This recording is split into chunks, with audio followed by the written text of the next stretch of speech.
As a lifelong reader of National Geographic, I have been exposed to the world. As an artist with today's technology, I have been exposed to people from all over the world. With this special issue, National Geographic has chosen to make us more involved in the world. I'll be jumping into this issue in an art way. I have chosen to use topics from certain pages and make my own issue. Sometimes I will use National Geographic's layout format. Sometimes I will use the title from a chosen page. Sometimes I will use an image from a chosen page. In no way am I affiliated with National Geographic, and in no way is it my intention to deface National Geographic. This is a fun art project. Please play along. Use the hashtag #AprilNatGeoArt, all one word, as your posts. Thanks and enjoy. Me, Beth. And my Instagram is at 4x8 Paper Stuff if you want to see it close up. So let's get going. Oh, good grief. It's taken me 3 tries to upload yesterday's video. I didn't even remember not uploading it, and I found it when I went to edit this. I finally worked around it, I think. I am working on the Berlin double exposure, and we're going to try something here. I feel like I call these art journals, but I really don't do a heck of a lot of art. I cut out paper, I lay down washi tape. Sometimes I do stuff, sometimes I don't. Love my traveler's notebook clip. Love it, love it. I should have got 2, but they're very expensive. They're like $20 or something. It's crazy for a paper clip. So anyhow, I took black craft paint and ran it across with a credit card. And now I'm squiggling lines in with the credit card and kind of making the lines that show up in that Berlin building with the double exposure and the light exposure and everything else that's in that picture. And it's a glass building. I kind of like where this is going. To me, it's more artsy. And we're going to just see where this goes. If I don't like it, I can paint over it. It's just paint. It's just paint. What in the heck is that? Oh, the cord for the... Everything was falling over. The cord for the dryer. So now I am going to get one of my geography books out. I think it's the same one I used yesterday. And look for something about Berlin.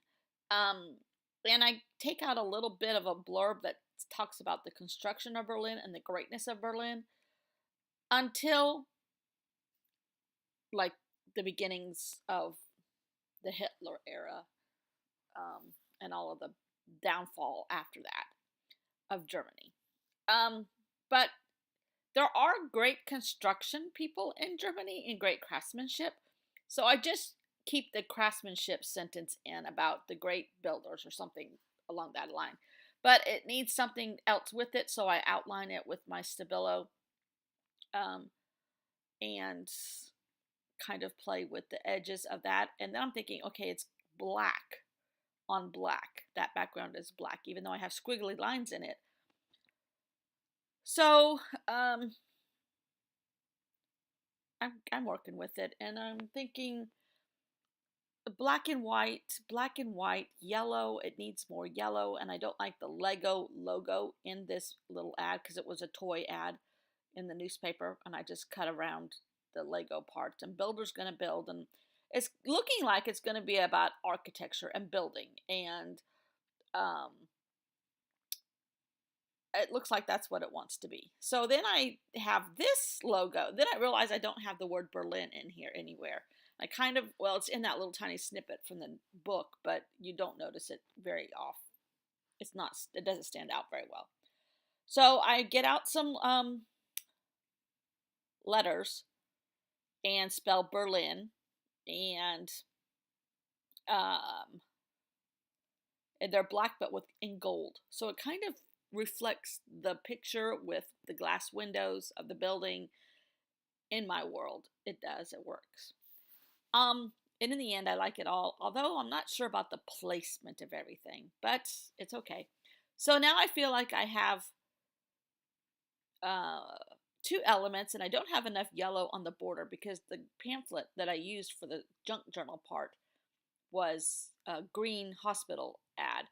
And I'm going to outline this little packet that says Berlin, layer and then work with the yellow on the edge of the page finally. That's what I was trying to say. And try to cover up some of the gray. It doesn't have to be perfect. I don't want it to be perfect. I want it to look messy. Luckily, I want it like that because that's how it looks. But I like it. I like it. And Kurtie, you must be out of town. The only way I know how to post your pictures are on my feed, so I'm doing what I know how to do. And then I kind of got messy with some of the paint, and I'm trying to put the lines back in there when I covered it up with black again. Anyhow, this to me is a more of an art journal page, and that's what I wanted. I felt like I really haven't done art journal pages, and I feel like maybe I did it this time. So I worked with some black and white washi tape and kind of making it ragged looking and extend it underneath the pieces that I'm going to put down.